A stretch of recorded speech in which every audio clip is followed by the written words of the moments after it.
या कार्यक्रमाचे प्रायोजक प्रिजो कन्स्ट्रक्शन्स लातूर, बांधकाम व्यवसायातले एक विश्वसनीय नाव. नमस्कार, मी गणेश स्वामी. आपल्या द रिंगण लाईव्ह मध्ये मी मनापासून स्वागत करतो. आजची आपण बेधडक चर्चा करणार आहोत आणि या बेधडक चर्चेचा विषय आहे विधान परिषदेची निवडणूक. या अनुषंगाने आपण आज चर्चा करणार आहोत. विधान परिषदेची निवडणूक झाली आहे आणि आज उमेदवारी अर्ज दाखल करण्याचा अंतिमचा दिवस आहे. आपल्या जिल्ह्यातल्या लातूर, धाराशिव आणि बीड या विधान परिषदेसाठी निवडणूक होत आहे आणि काल उमेदवाऱ्या जवळपास जाहीर झालेल्या आहेत. भाजपच्या वतीनं या ठिकाणी भाजपचे जिल्हाध्यक्ष तथा माजी आमदार औश्याचे बसवराज पाटील मुरुमकर यांची उमेदवारी या ठिकाणी भाजपने अधिकृतरित्या जाहीर केली आहे. तर काँग्रेसने उमरगास येथील महेश देशमुख यांची उमेदवारी या ठिकाणी जाहीर केली आहे.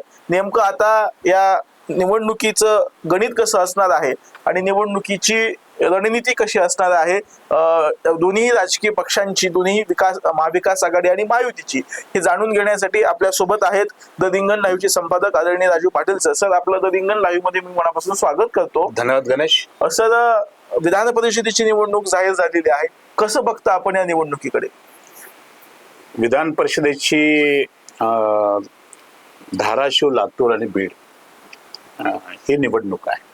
तस तर राज्यभरातल्या सर्वच विधान परिषदेच्या निवडणुका 17 जागेच्या निवडणुका होत आहेत.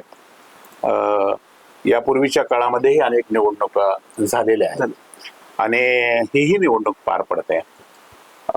यापूर्वीच्या निवडणुका जी आपण स्थानिक स्वराज्य संस्थांच्या बघितल्या गणेश, खास करून या मतदारसंघातल्या अत्यंत टफ अशा पद्धतीच्या, त्या काटेकी टक्कर आपण ज्याला म्हणतो अशा पद्धतीच्या ह्या निवडणुका होत्या.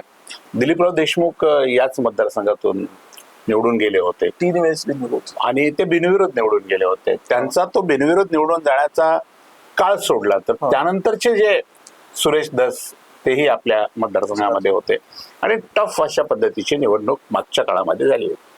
आता ही निवडणूक टफ होईल का, हा पहिला प्रश्न होता की भारतीय जनता पार्टीचा उमेदवार कोण असेल आणि महाविकास आघाडीचा उमेदवार कोण असेल, अशा पद्धतीची चर्चा होती. आणि तुल्यबळ उमेदवार पडतील का, हे निवडणूक टफ होईल का, अशा पद्धतीच्या अनेक शंका, कुशंका किंवा चर्चा आपण ऐकत होतो सातत्यानं. परंतु गणेश, आपण जेव्हा संख्याबळ पाहतो की या 3ही जिल्ह्यातल्या स्थानिक स्वराज्य संस्थांचे जे मतदार आहेत त्यांचं संख्याबळ आपण पाहिलं आणि महायुती आणि महाविकास आघाडी असं जर ते विभागलं तर भारतीय जनता पार्टीकडे प्रचंड मोठं किंवा महायुतीकडे प्रचंड मोठं संख्याबळ आपल्याला बघायला मिळतं. मला वाटतं तू आकडे पाहत होता 500 पेक्षा अधिक काहीतरी 532 महायुतीचे. पहिल्यांदा आपल्याला प्रेक्षकाला हे सांगितलं पाहिजे की एकूण आता इथे जे मतदान करणारे मतदार आहेत ते 850 ते 900च्या घरात आहेत. 850च्या घरात आहेत. 900 पर्यंत हा फिगर पोहोचणार नाही. त्यापैकी 533 म्हणजे 525 हे एकट्या महायुतीचे आहेत. त्याच्यात अपक्ष अजून ऍड केले नाहीत. अजून ते अपक्ष, आपण त्यांना मदत करणारे अपक्ष अजून ऍड केलेले नाहीत. तर हा आकडा 550 पर्यंत जाऊ शकतो पूर्णपणे. कारण 25 कसेही अपक्ष भारतीय जनता पार्टीचं समर्थन करणारे असल्याचं आपल्याला गणेश दिसून येतं.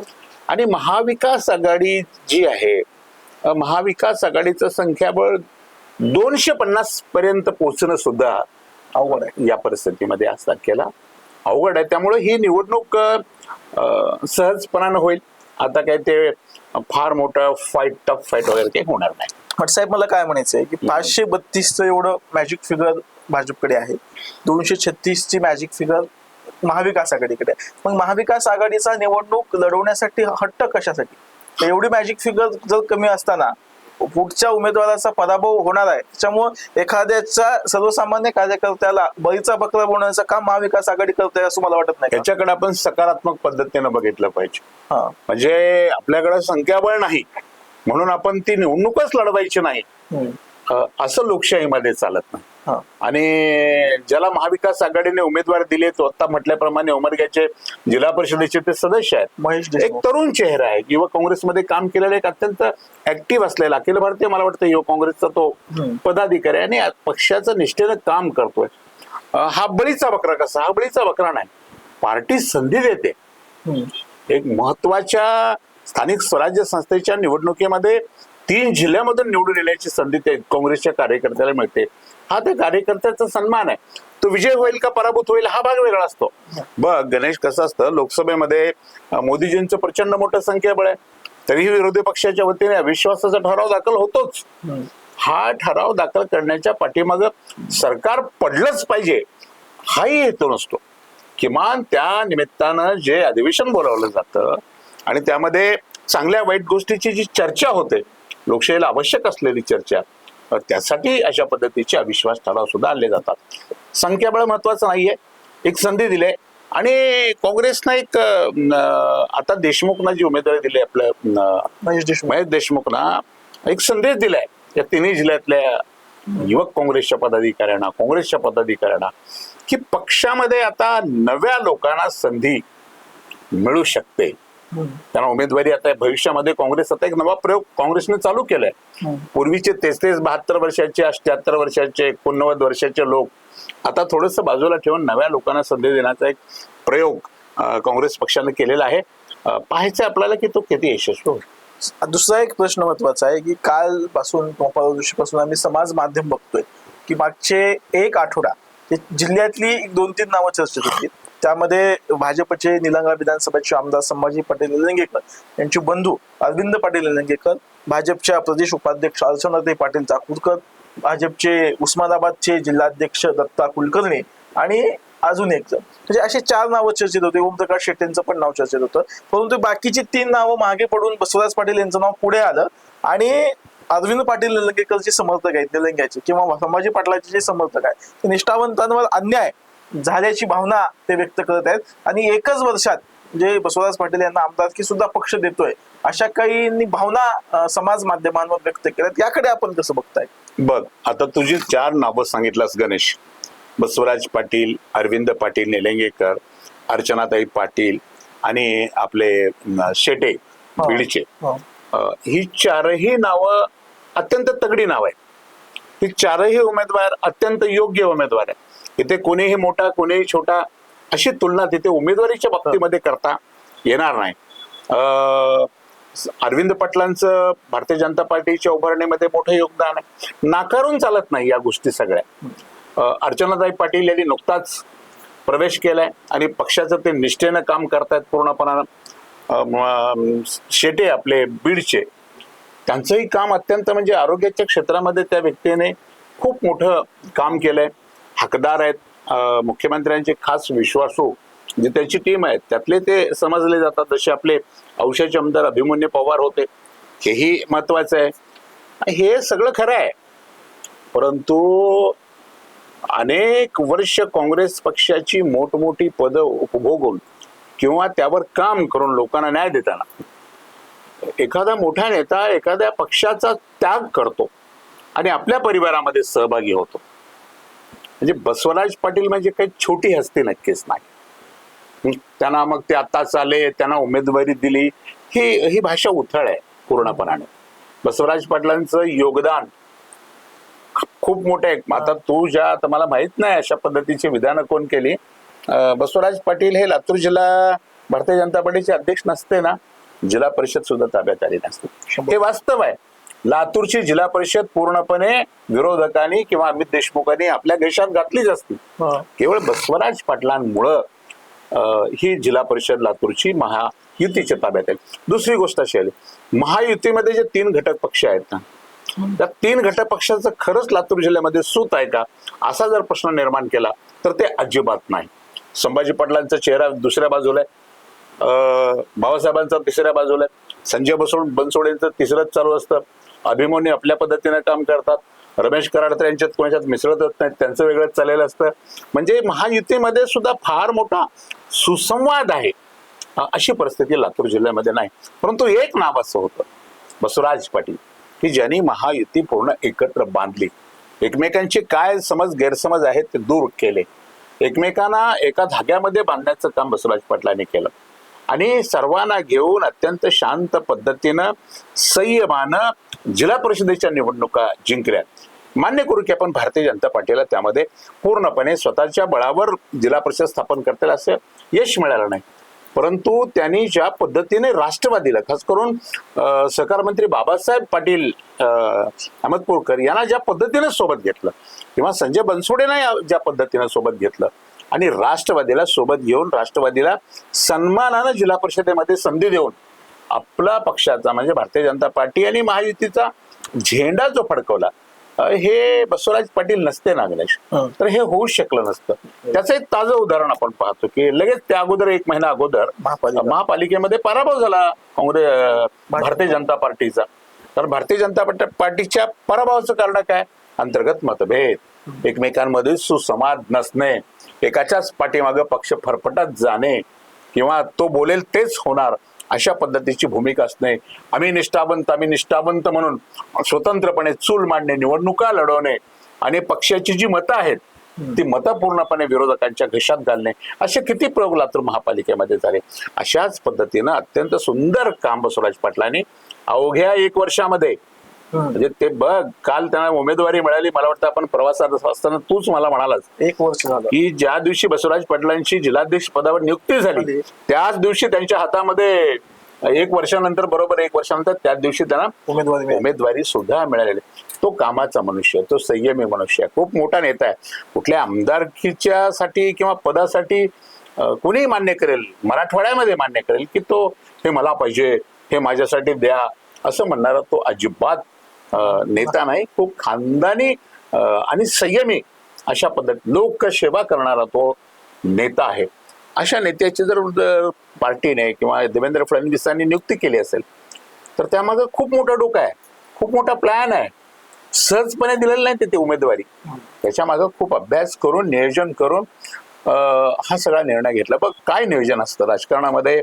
एखादी उमेदवारी दिली जाते तेव्हा जवळच्या लोकांना नाराज करून एखाद्या उमेदवारी दिली जाते, त्यामध्ये पक्षाचं हित आणि दीर्घकालीन फायदा हा पाहिला जातो. बसवराज पाटील लातूर, उस्मानाबाद, बीड, नांदेड हा जो आपला कर्नाटक बॉर्डरचा पट्टा आहे ना, या पट्ट्यात मधला असा एक चेहरा आहे की कुठेही त्यांच्या शब्दाला, त्यांच्या व्यक्तित्वाला, त्यांच्या नेतृत्वाला मान आहे पूर्णपणे, आणि तो त्यांनी जपलेला आहे. मग असा एखादा नेता आपल्या पक्षामध्ये जर त्याने प्रवेश केला असेल आणि त्याचा आपण सन्मान केला, आमदारकी दिली, भविष्यामध्ये काय मंत्रिपद दिले, तर त्याचा फायदा बसवराज पाटील यांच्यापेक्षा त्यांच्या पार्टीला जास्त होणार आहे पूर्णपणे. ही गोष्ट ह्या सोशल मीडियावरच्या मंडळींना याचं काही भान नसतं. आपला समर्थक डावलला गेल्याचं दुःख असतं, स्वाभाविक आहे ते. पण आता अरविंद पाटलांचे समर्थक असतील तर अरविंद भैयाला तिकीट मिळालं नाही याचं दुःख होऊ शकतं, स्वाभाविक आहे. म्हणजे नेत्याला मिळालं पाहिजे अशी भावना स्वाभाविक आहे. परंतु अरविंद पाटलांना पक्षाने डावललं असं म्हणण्यापेक्षा मला असं वाटतं की अरविंद पाटलांना भविष्यात एक मोठी संधी मिळेल.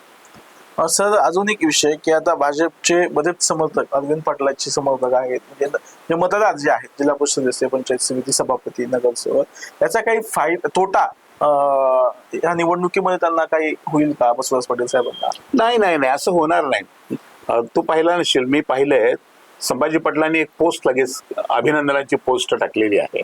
आमदार आहेत ते, आणि आमच्या पार्टीने बसवराज पाटील यांच्यासारख्या ज्येष्ठ नेत्याला उमेदवारी दिल्याने त्यांचं मी अभिनंदन करतो आणि पक्षाचे आभार मानतो. लागलीच अरविंद पाटील निलंगेकरांची पुन्हा आपण एक पोस्ट पाहिली, त्यामध्ये त्यांनी म्हणलं की पक्षाचा आदेश मला शिरोधार्य आहे, मी आता मला पक्षाने जो उमेदवार दिलेला आहे या उमेदवाराला प्रचंड मताने विजयी करण्यासाठी काम करणार. या दोन्ही नेत्याने अशा पद्धतीचं सोशल मीडियावरून आपली स्टेटमेंट, आपल्या भावना व्यक्त केलेल्या आहेत. हा त्यांच्या कार्यकर्त्याला एक संदेश असतो की हे ते अशी काही गडबड करायची नाही, सोशल मीडियावर वेडेवाकड्या पोस्ट काही टाकायची आवश्यकता नाही, आम्ही पक्षाच्या सोबत आहोत. खरं म्हणजे भारतीय जनता पार्टी एक असा पक्ष मला दिसतोय फार लक्ष ठेवून असतो तो आपल्या कार्यकर्त्यावर. त्यांच्याकडे खूप मोठी यंत्रणा आणि टीम आहे. आपला आमदार नेमकं काम काय करतोय, आपले पदाधिकारी नेमके काय करतायत, यांचं त्यांच्यावर पूर्णपणे लक्ष असतं. आणि मला वाटत नाही आता निलंगामधून किंवा संभाजी पाटलांचं ज्या ज्या भागावर हे आहे, वजन आहे, संपर्क आहे, किंवा संभाजी पाटलांना मानणारे जे समर्थक मतदार आहेत, यापैकी सर्वजणच बसवराज पाटील यांना मतदान करतील, तो पहा. तर आपण बघितलं की लातूर, धाराशिव आणि बीड ही जी विधान परिषदेची जागा आहे त्या ठिकाणी उमेदवार म्हणून महायुतीकडून बसवराज पाटील मुरुमकर यांची उमेदवारी भाजपनं जाहीर केली, तर काँग्रेसकडून महेश देशमुख यांची उमेदवारी जाहीर केली. आपण आता विश्लेषण करताना सांगितलं की जवळपास महायुतीचे 532 मतदार सद्यस्थितीत आहे, त्याच्यामध्ये अपक्षांची भर अद्याप अजून पडायची आहे, ती आम्ही घेतली नाही. आणि 236 पेक्षा जास्त महाविकास आघाडीचं आहे. त्याच्यामुळे इथं स्पष्टपणे भारतीय जनता पार्टीचं, शिवसेनेचं आणि राष्ट्रवादी काँग्रेस पक्षाचं या ठिकाणी वर्चस्व दिसते. यामध्ये फक्त बीडचे जिल्हा परिषद आणि बीडचे पंचायत समितीचे सभापती एवढ्याच मतदारांचा या ठिकाणी समावेश नाही. आणि 75% मतदार असल्यामुळे विधान परिषदेची निवडणूक आयोगानं जाहीर केलेली आहे. आता येणाऱ्या 20 तारखेला त्याचं मतदान होणार आहे. आज अंतिम आहे. आज कदाचित बसवराज पाटील मुरुमकर साहेब आपला उमेदवारी अर्ज दाखल करतील आणि यानंतर ह्या सगळ्या निवडणूक प्रक्रियेला फक्त वेग येईल. आणि ज्यांनी कोणी राष्ट्रवादीकडून म्हणा किंवा अन्य पक्षांकडून म्हणा की अपक्ष कोणी जर उमेदवारी अर्ज दाखल केले असतील तर ते सुद्धा या ठिकाणी महायुतीचा एक मुद्दा तुला गणेश सांगायचा राहून गेला की यामध्ये आता महाविकास आघाडीचे जे मतं आहेत, आपण कॅल्क्युलेशन केल्याप्रमाणे साधारण 250 पर्यंत. आता महाविकास आघाडीची अमित देशमुखांची, खास करून या भागामध्ये अमित देशमुखांचं प्रस्थ आहे पूर्णपणानं. हे कसोटी आहे की ते त्यांची मतं सांभाळतात का, हा एक अत्यंत महत्वाचा. जवळपास 159 मतं ते काँग्रेस पक्षाची आहेत, पण आपण महायुतीची म्हणूया, महाविकास आघाडी. आता तू आता पर्सनली काँग्रेस पक्षाची म्हणलं तर 160 साधारण मतं आहेत. ते 160 पैकी 160 ते सांभाळू शकतात का, हा एक महत्वाचा मुद्दा आहे. आणि 250 सगळे मिळून जे महाविकास आघाडीचे आहेत हे सांभाळले जातील का, हे आपल्याला बघायचं. निवडणूक जेव्हा निकाल आपल्या हातामध्ये येईल तेव्हा महेश देशमुखांना किती मतं मिळतात यावर आता कशा पद्धतीनं काँग्रेसनं आणि महाविकास आघाडीनं आपली व्यूहरचना केली ती आपल्याला बघायला मिळेल. दुसरा एक शेवटचा प्रश्न आपल्याला ह्याच्यात घ्यायचा आहे सर, की मागच्या निवडणुकीत प्रचंड अर्थकारण या निवडणुकीत झालं. यावेळेस काय आपल्याला शक्यता वाटते का अर्थकारणाची? कारण की प्रचंड अर्थकारण, दडपशाही, धुंडशाही मागच्या आमदारांनी केली. कारण की मी त्याचा स्वतःचा साक्षीदार आहे की नगरसेवकांना त्यांनी कशा पद्धतीनं डांबून ठेवलं होतं आणि कशा पद्धतीनं त्यांनी मतदारांना पोलीस प्रोटेक्शन मध्ये आणलं होतं, जे आपण प्रत्येक मतदार केंद्रावर बघितलं. यावेळेस तशी काय होण्याची शक्यता आहे का? आता जे संख्याबळ तू सांगितलंस पूर्णपणानं, आणि संख्याबळ हे सत्ताधारी उमेदवाराचं संख्याबळ हे विरोधी उमेदवाराच्या जवळपास दुप्पट आहे. त्यामुळं आता काही फार मोठं पाकिट आपल्या घरी येतील अशी जी वाट नगरसेवक मंडळी किंवा सगळे बघतात की आता आपला भाव ठरेल.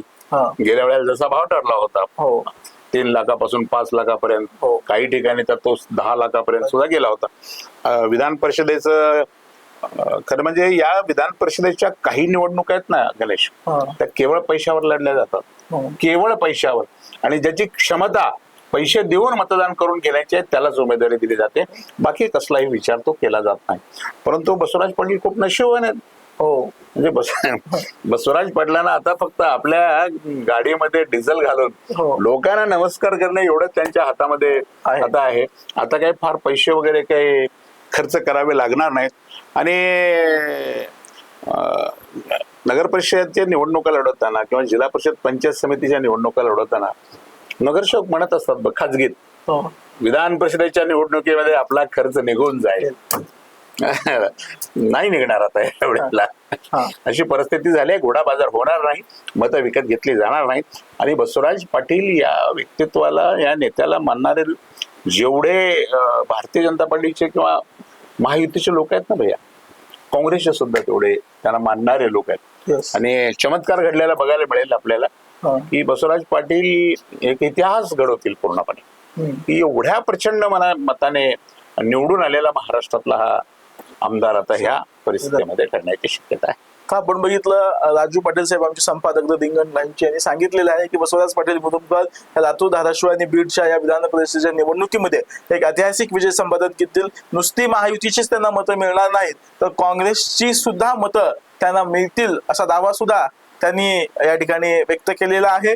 आणि आता बघूया की येणाऱ्या काळात निवडणुकीची भविष्यामध्ये मतदान होईपर्यंत काय काय प्रोसेस होतात, कशा कशा पद्धतीनं सभा होतात किंवा मतदारांशी कसा संवाद साधला जातो हे आपण द रिंगण लाईव्हच्या माध्यमातून आपण बघणार आहोत. तसंच मराठवाड्यातल्या इतरही विधान परिषदेच्या जागेवरचं आपण विश्लेषण बेधडक चर्चा या भागात आपण दररोज करणार आहोत. त्यामुळे आपण द रिंगण लाईव्ह पाहत राहा. त्याचबरोबर अशाच ताज्या अपडेट आणि वेगवेगळ्या मुलाखती बघण्यासाठी आपण द रिंगण लाईव्हचं चॅनल यूट्यूबवर जर सबस्क्राईब केलं नसेल, हा व्हिडिओ जर आपण यूट्यूबवर पाहत असाल तर यूट्यूबवर सबस्क्राईब करा आणि हा जर व्हिडिओ फेसबुकवर पाहत असेल तर आमच्या द रिंगण लाईव्हच्या पेजला फॉलो करायला नक्की विसरू नका. धन्यवाद.